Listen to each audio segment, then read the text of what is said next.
Hey guys, it's David and Kirk show again. We are at the Japan Mobility Show. So much stuff to share with you, but this time we are at the Subaru booth here, and they have some really cool cars. I'm gonna let Kirk kind of lead the discussion here because he's been thinking about this for a while. He's excited. I'm excited too.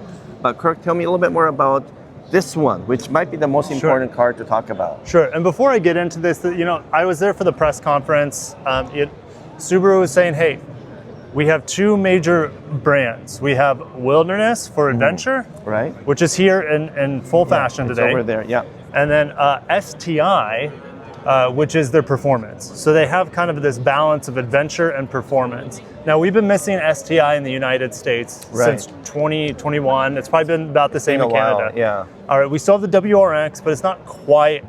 It's kind of like not a full blown. It's not like GR or it's not like Type R. That's right. Yeah. STI is a direct rival to what Civic Type R would be.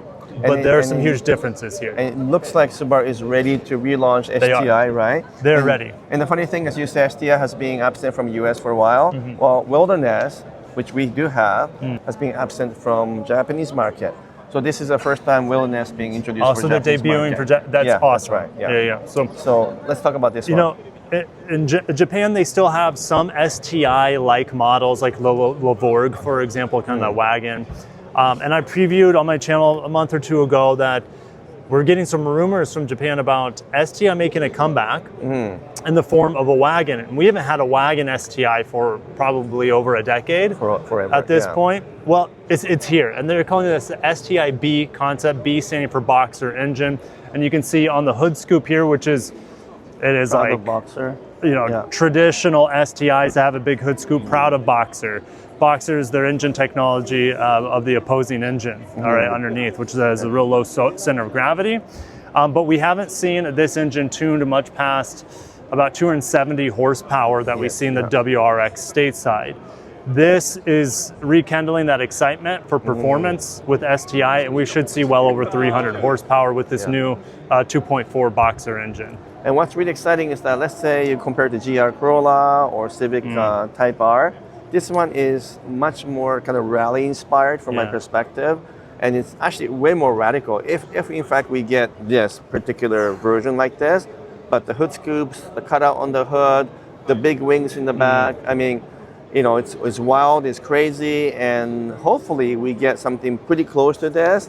It might be tamed down by the time it hits production, but who knows? Yeah, for sure. I mean, what are some things that we could see with the production version? Well, obviously the red STI badge, the red accents, definitely a big hood scoop. And I definitely think as well, we're seeing these decals. Subaru likes using them on their Wilderness models over there, for example. So you have hood decals. I guarantee that's going to be a staple here. But let's go ahead on the outside. Let's go and take a look at the side profile. Now, typically when you see this blue on an STI model, Subaru has gold wheels, and we'll see that in a future concept that we're going to hit on next.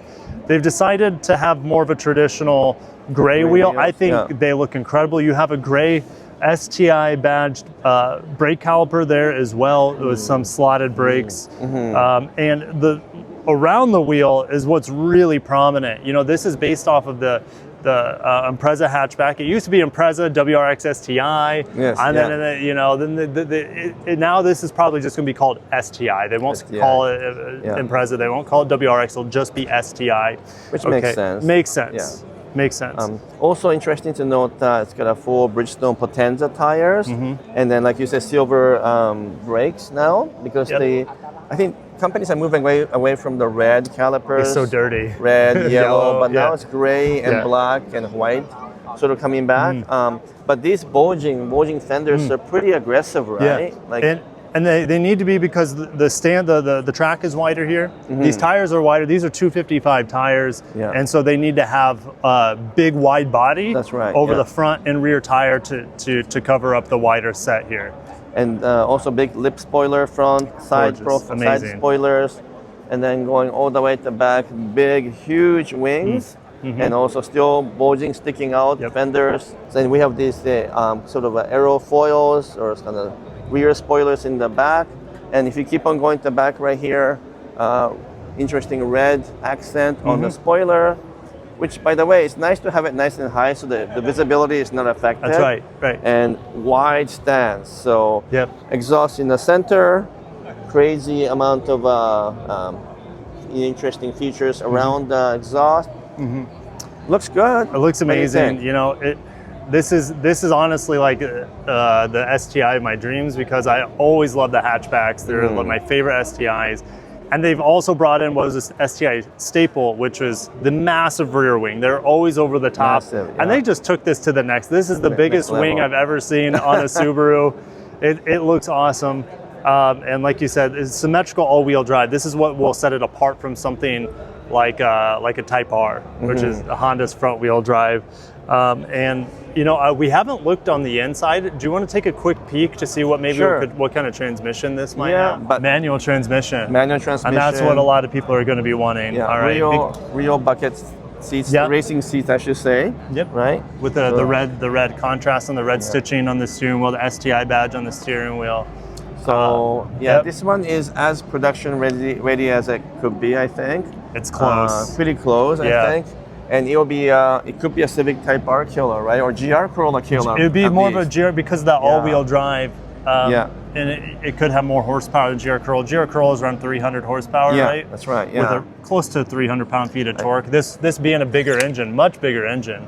2.4 liter versus 1.6, an extra cylinder as well. But also, you know, I guess even though I love the 3-cylinder turbo in the GR Corolla, that whole car, even though it's very capable, it still kind of feels like a Corolla. That's one thing I'm not too crazy about the GR Corolla. Civic Type R, I think, is much more proper you know, vehicle, and this one takes it up a notch, right? Yeah, it's incredible. This is what the Subaru fan base has been waiting for years. And it's just been crickets. We've been getting more off-road focused crossovers left and right. But this is the hope that we've been looking for, and it looks like it's going to come. Excellent. So let's keep on moving here, Kirk. So we just want to make sure that we get through. So that was my highlight. Okay, so now we're going to come down from our high. We're going to get back to more concepts, but then also actual lineups for Subaru. So this is the second STI concept. This is called STE, E for electric. So more than likely dual motor all-wheel drive. All right, but they mentioned in the press release that it's really for comfort as well as performance. So you can have lots of interior space for the passengers in the back seat, the front seat. This vehicle, it's not going to show up on camera, and it's also not side by side versus the B concept, but it is much bigger. It is much bigger, huge. Yeah. And also, then, go ahead. Kind of like a crossover design. It's not exactly a crossover, but I think this is kind of a trend that we're seeing is kind of like a 4-door coupe / crossover, almost like a Porsche Taycan. Look in the back. Porsche has a Taycan Turismo, Cross Turismo they call it, and brings all the way back, kind of like a low slung station wagon with a crossover touch. And that's what we have here. Very similar. But I like, you know, where the Taycan is all like soft lines, which it's a beautiful car.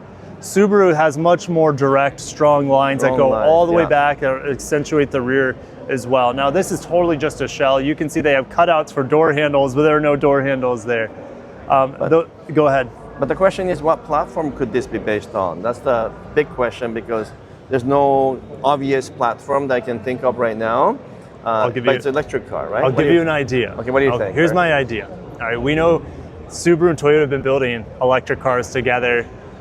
And that Trailseeker over there, there's going to be a Toyota variant of it as well called the BZ Woodland. That's right. Now, who's to say that Subaru couldn't use the new gigacasting software-defined platform that the new Lexus LFZC will be on that we detailed a couple of years ago, and use some of those Lexus motors for higher performance? That's my theory. We could be off, but when we're talking about performance, it can't use the ETNGA platform. That's too general. Yeah, ETNGA platform also has so many limitations also. Yeah. What about the Lexus LS Coupe that we saw? That platform, potentially, even though that's a flagship model, you know, the basic body dimension looks similar to me in size. Good. And so it could be shared platform with LS Coupe or whatever they might want to call it. Yeah. But it's not based on any existing platform. I think it's a newer platform, I think. Yeah. Exactly. And if it does come to market, don't be surprised if it's made by Toyota at Motomachi or something like that. Yeah, there's closer and closer collaboration between Toyota and Subaru. It's about 25% owned by Toyota anyway, the company, so they share many things. It was interesting to talk to chief engineers of some of these electric cars like Trailseeker and many other models because the Trailseeker... Do you want to walk over to it? Oh yeah, let's go over there, yeah. It was really spearheaded by Subaru, and then so people might think it's all Toyota product and Subaru borrowed the platform, but actually in the case of Trailseeker, it was the Subaru-led engineering. So the chief engineer is Subaru. It's even built in Subaru factory in Japan. And then Toyota has their own version, again, which is called the BZ Woodland. And so it's interesting, they're learning and taking the platform, this platform, I should say, to produce the Toyota product. But in the case of BZ and Solterra, Toyota is leading the BZ. It's built in Toyota factory, and Subaru has their version as Solterra. So the two are different approach by engineering, which is kind of new. And so I'm excited about that, but it looks good, right? It looks good. I mean, you can see, at least from this angle, I see a lot of similarity with the Solterra. Yes. But obviously it's longer, it's a wagon, and Subaru synonymous wagons. This looks more true wagon than even the new Outback over there. That's true, yeah. So I'm a big fan of the design. I think it looks good. I think the Toyota variant actually looks better with the hammerhead design, but that's just me personally. Right. So keep in mind this vehicle is, this is like pre-production, but we're close to production. Very close to production, Here January timeframe is when these vehicles can start landing, not only in the United States, but also in Europe and probably Japan too. Right. Yep. So again, built in Japan at the Subaru factory, good looking wagon style EV. And then just to finish off here, we got the Wilderness model because as I mentioned in Japan, they didn't have a Wilderness model. So it's a first reveal for Japanese market. We got the Forester Wilderness and we've got the Outback Wilderness. So just to, maybe I can just talk about the Outback one first. Yeah, go ahead. こんにちは. Chief Engineer ですよね. So I'm so excited. Actually, we just bumped into the Chief Engineer of Outback. And so we spoke quite a bit when we were watching this at the New York Auto Show. So yeah, we are so excited. I can't believe we're just bumping into each other here, and we're so very excited about this one. お元気ですか? Glad to see you. Anything you want to comment for our channel? なんか言いたいことありますか? I remember a couple of things that he taught me in New York, which was that even though it looks like SUV, and that was a lot of the comments, it's actually still a wagon-based engineering and design. I remember him talking about that, but because it's a little bit taller and the body configuration looks a little bit different, people thought, oh, the Outback is now SUV. No, he said it's still very much a wagon-based design. そうですよね。日本語で言っていいですか？日本語でいいですよ。はい。Please tell me a little bit more in Japanese. このウィルダネスは実はまだ日本には展開してないので、はい。このアメリカの北米のこのウィルダネスっていう世界観を日本の皆さんにもお伝えするというのが今回の目的です。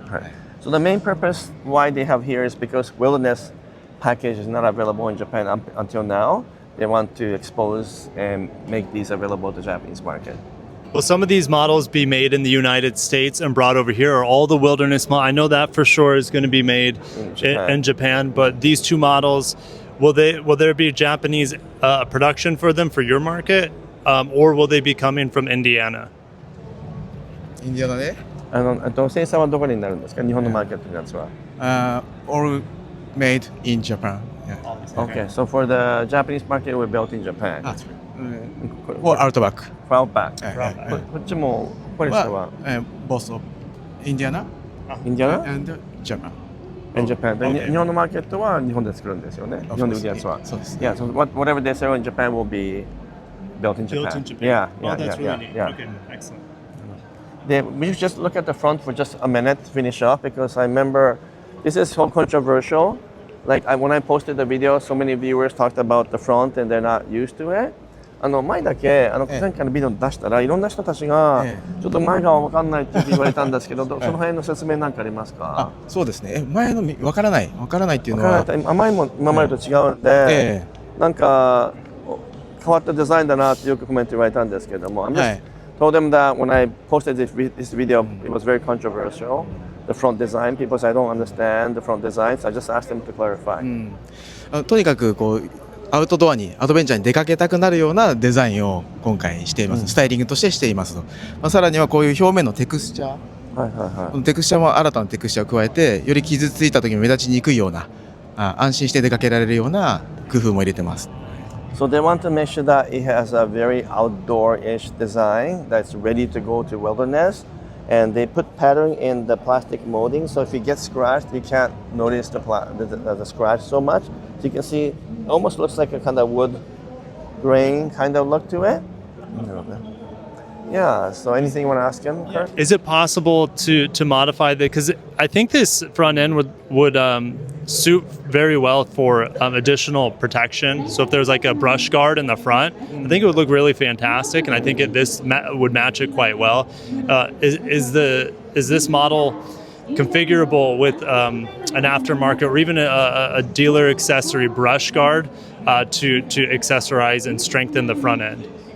そういうアクセサリーは可能つけられますかって、ブラッシュカードとかよくアメリカにつけますけれども、はい、いくつかアクセサリーで用意しているものもありますし、まだ開発中のものもあります。そのブラッシュカードについてはまだどうですかね。ブラッシュカードっていうのはまだないです。下側のやつ、アクセサリー以外はないです。underneath ですよね。So they got some accessory they're designing for underneath, but the brush guard is not something they have considered yet. But they're still developing some accessories. Yeah. So, all right. So we should thank our chief engineer. Thank you so much. So anyway, we'll see you guys later. Okay, guys? Thank you for watching. Yeah. Thanks, guys.